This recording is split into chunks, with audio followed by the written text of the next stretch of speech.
Salve, salve galera do Darkside! Tudo bem com vocês? Começando mais um vídeo aqui no canal e hoje para trazer as minhas impressões sobre o filme que finalmente está entre nós, que é o Quarteto Fantástico, Primeiros Passos. O filme chegou aos cinemas e eu conto para vocês o que você precisa saber a partir de agora. E lembrando que teremos spoilers, então se você não assistiu ainda, saiba que eu posso estragar a sua experiência. E se você não se incomoda com isso, ou se você já assistiu, então bora lá. De cara, já quero falar que eu gostei e gostei muito. Faz tempo em que eu não paro para assistir um filme assim, que eu não consigo nem piscar, que eu tô totalmente entregue ali à tela de cinema, prestando toda a atenção possível, porque o filme realmente te dá essa sensação. Ele te puxa de uma forma assim que fala, tipo, ó, você não vai poder perder nenhum detalhe aqui e acontece muita coisa. Eles conseguiram realmente reeditar a família dos quadrinhos. Eles trouxeram vários atores que entenderam a essência do Quarteto Fantástico e eles agem como tal. A gente tem um Reed Richards ali, talvez um pouco mais sério do que a gente tem nos quadrinhos, ou até mesmo dos desenhos, ou dos outros filmes do Quarteto Fantástico que nós assistimos. Ele é mais focado, ele não é muito de piadinha não, por mais que ele faça em algum momento ali, só que na intimidade com a Sue Storm, não é algo que ele abre para todos os membros da família. Não, o objetivo dele ali é salvar o mundo, é salvar o filho dele, salvar a família, e ele tá 100% focado nisso. E a Sue Storm não tem nem o que falar, uma personagem super poderosa, já mostrou tudo o que é capaz nesse filme.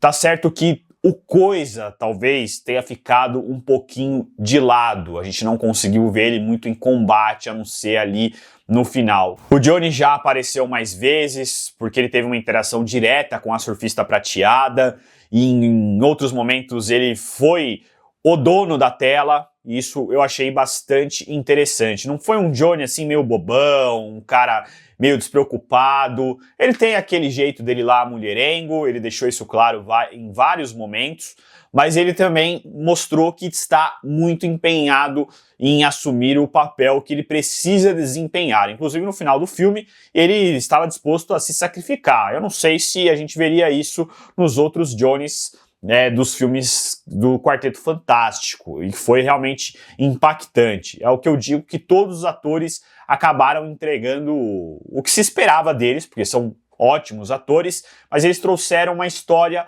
absurdamente concisa, inteligente e que tem tudo da Marvel. Aquele Prime da Marvel que a gente acompanhou no cinema ao longo desses 10 anos, ele está de volta com o Quarteto Fantástico. Agora, o filme em si, decisão super acertada deles não precisarem gastar tempo explicando do porquê que eles são um Quarteto Fantástico, como que eles se tornaram isso.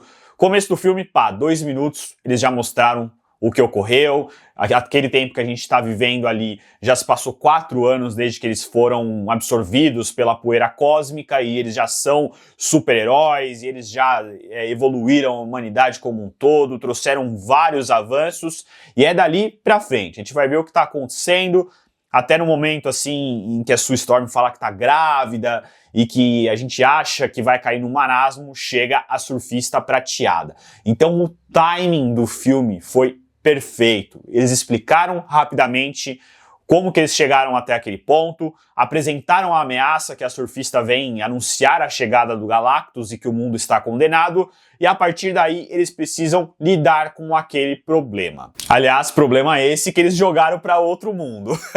Por enquanto eles não precisam se preocupar com o Galactus. O Reed Richards falou que é coisa de 10 milhões de anos até ele aparecer de novo, que eu acho totalmente improvável. O próximo Vingadores é Doomsday. Não teremos o Galactus, a menos que ele apareça em alguma cena pós-crédito, apesar que tudo que eu achei que ia acontecer dentro do filme aqui do Quarteto Fantástico não ocorreu, não tivemos aparição dos Thunderbolts, não mostraram a chegada deles ali à Terra que nós conhecemos, né, dessa cronologia do MCU, e foi isso. Eles focaram propriamente no filme não tiveram link nenhum, a não ser na cena pós-crédito, que eu falo daqui a pouquinho. Ok, então nós fomos ambientados com o mundo do Quarteto Fantástico, apresentado aos personagens, vimos eles em ação, e mesmo que em flashbacks, e talvez isso tenha sido o que mais faltou no filme, né?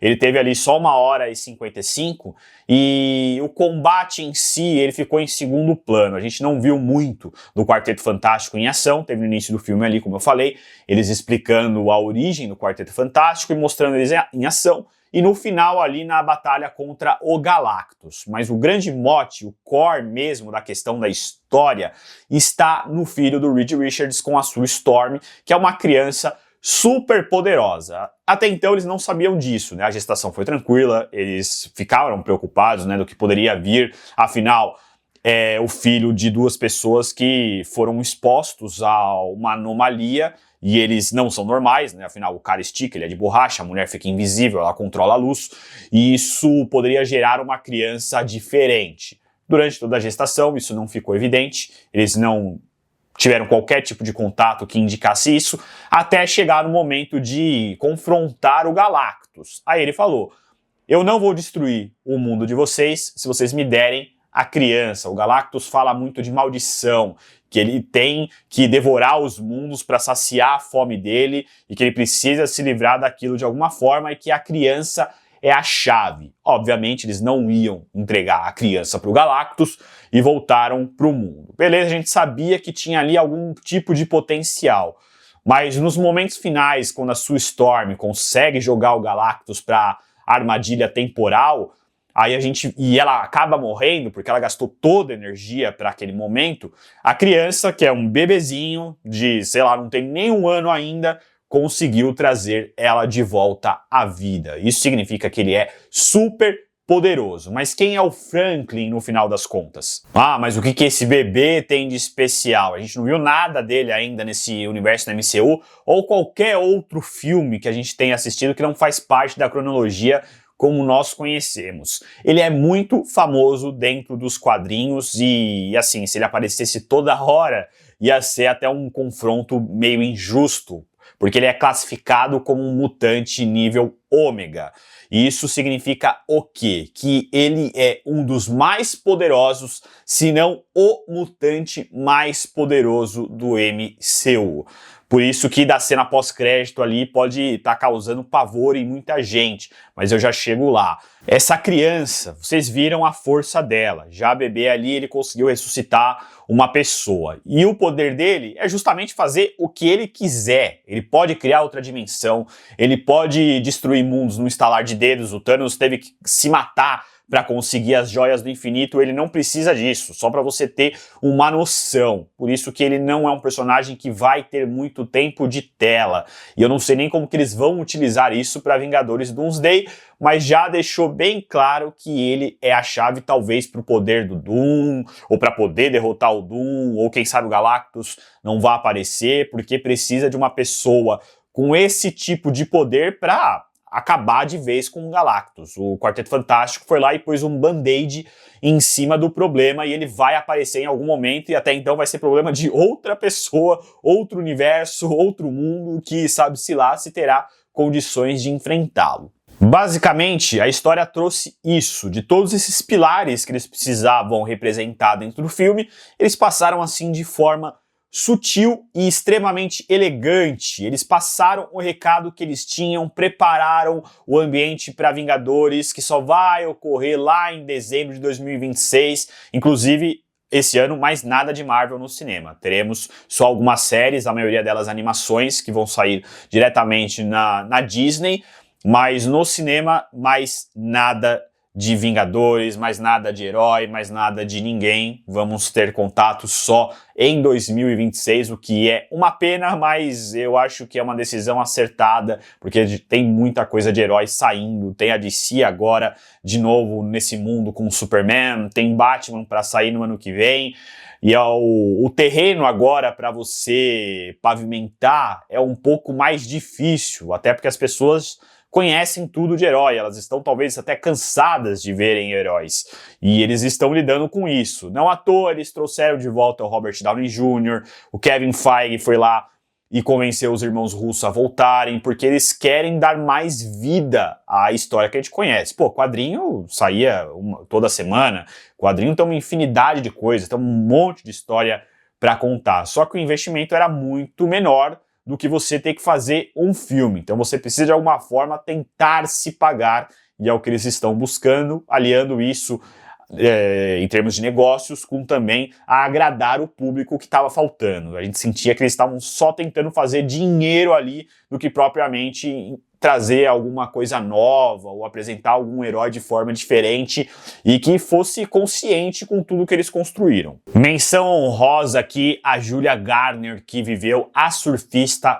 Prateada. Por mais que ela tenha cedido basicamente sua voz e os movimentos do corpo dela, a atuação foi impecável. Tinha muita gente torcendo o nariz, falando, surfista prateada, uma mulher como surfista prateada, toda aquela conversinha pra boi dormir.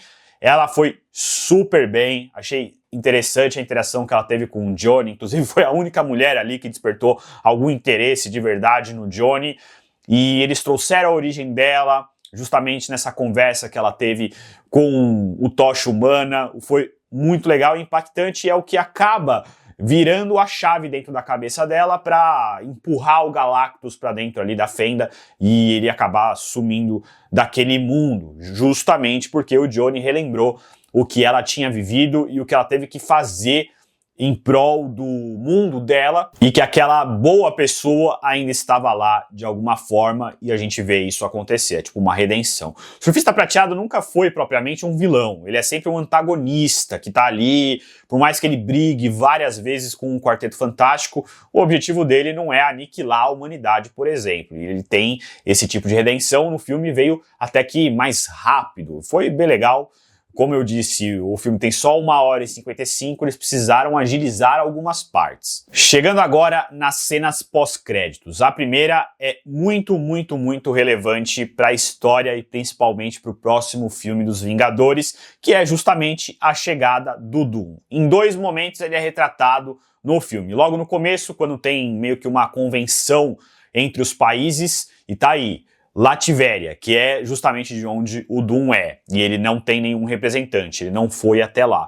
E no final, na cena pós-crédito, ele está brincando basicamente ali com o Franklin, a Sue Storm, entendendo a gravidade da situação, já está preparada para agir. A gente não vê o rosto do Robert Downey Jr., contrariando todos os prognósticos de que ele iria aparecer, isso não se confirmou, é basicamente só o Doom com um capuz e segurando a máscara dele.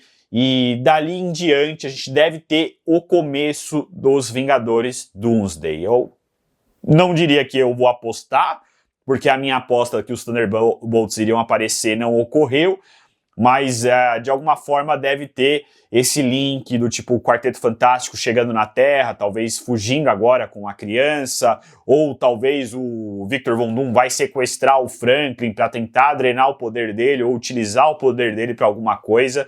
Isso fatalmente vai acontecer em algum momento ali dentro de Vingadores. Agora vamos de nota. Primeiro da mídia especializada. Tem o Metacritic, que não tem assim tantas reviews até agora, foram cerca de 50, e ele chegou a nota 65 de 100. Não é muito bom. O Rotten já tem aprovação de 88% das pessoas que assistiram, e o Omelete, por exemplo, deu nota 4 de 5 para o filme. E eu não vou fugir muito disso. Aqui eu uso a escala de 0 a 10. Eu vou dar 9 para o Quarteto Fantástico, porque a gente realmente estava precisando de um filme desse tipo, que ele traz elementos novos, está apresentando uma família super tradicional dentro dos quadrinhos, mas que ela está chegando agora nesse universo, então já não podia ser tudo muito jogado. E eles conseguiram conversar com o público em si. Eles mostraram os heróis sem ser heróis ali, coisas mais cotidianas, coisas mais triviais que eles precisavam lidar durante a jornada deles. Então eles aproximaram mais aquela família do público. Você se enxerga ali diante de algumas situações e eu tenho certeza que foi esse sentimento que eles tentaram passar. Então, por essa construção muito bem feita, é que eu dou a minha nota 9 aqui para esse filme e torço para que Vingadores Doomsday, que é o próximo aí dessa sequência com essa galera, seja impecável. Bom, meus amigos, essas foram as minhas impressões sobre o filme O Quarteto Fantástico, Primeiros Passos,